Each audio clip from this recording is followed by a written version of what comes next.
Hello and welcome to my channel. I'm Angela Brennan and today I'm collaborating with some of my crafty friends to share some inspiration featuring the latest release from Spellbinders. I'm using the Dancing Halloween set. I absolutely adore this set of 3 die cuts. We're excited to share our project showcasing some of the fun new products to hit the shop. Be sure to check out my teammates' creations by clicking hashtag Spellbinders August 2023 collab or clicking the video links below. I've got the full list of the video hop below.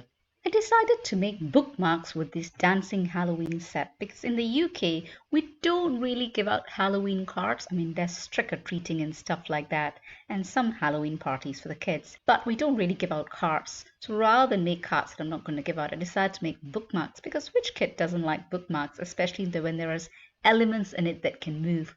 So all 3 of these die sets, there are elements that can move and I absolutely love that.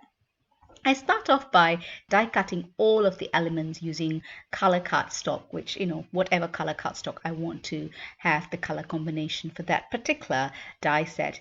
And then because some of these cardstocks are quite thin, I do back it up with thicker white card. And I think it gives it a little bit more dimension and it's easier for the moving parts of the image to work effectively.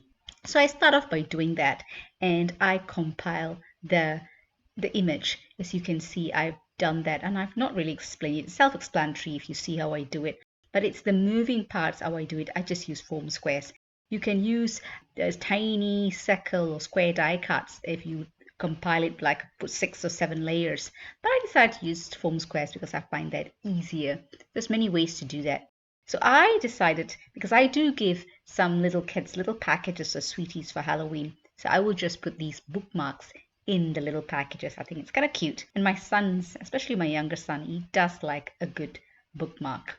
So I'm going to make a few for him. I find these die sets quite therapeutic to put together, and you can come up with any color combination because the image, and it doesn't have to be strictly Halloween colors, though I do use quite a lot there, but this blues and greens and teals here, it's not quite Halloween colors, but because the image is quite skeletal in the face of the dancing girl, it kind of lends the whole Halloween theme. So I do have fun putting these images together because I think it's really fun. And once it can be quite intimidating when you see so many die cuts. Once you break it down, first thing you do is die cut everything. And another tip here is, if you're not sure what the colors you want, is just die cut everything in white cardstock. And then you can always ink it with whatever inks you have with the colors that you want to add to it. So that's one way to do it. And I've done that before with previous die cuts. But here I kind of knew the colors I wanted and I just went with that.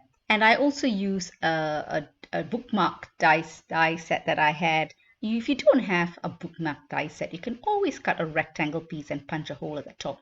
It's not difficult, but I had one, so I used it. So I really enjoyed putting these bookmarks together. I'll probably make more as Halloween gets nearer because when the kids do come trick-or-treating to my house, I think it'd be nice to put a little bookmark in each of the little sweetie packages. I tend to make up little sweet packages so it's easier to give them out when they come to their doorstep. And though my kids have outgrown the trick-or-treating phase, I still like to do that for the neighborhood kids that come along. I really hope you enjoyed the video. If you do, please give it a thumbs up and consider subscribing. And when you do subscribe, remember to press that notification bell so you're alerted when a new video is uploaded. Do head over to the rest of the videos on the hop list to get inspiration on the Spellbinders new releases. Do give it a thumbs up and consider subscribing to each of the stops you have so you're inspired and will be able to see future videos as they come along. All of the products used in this video are listed in the description below. Thank you so much for stopping by and I'll catch you in my next video. Take care.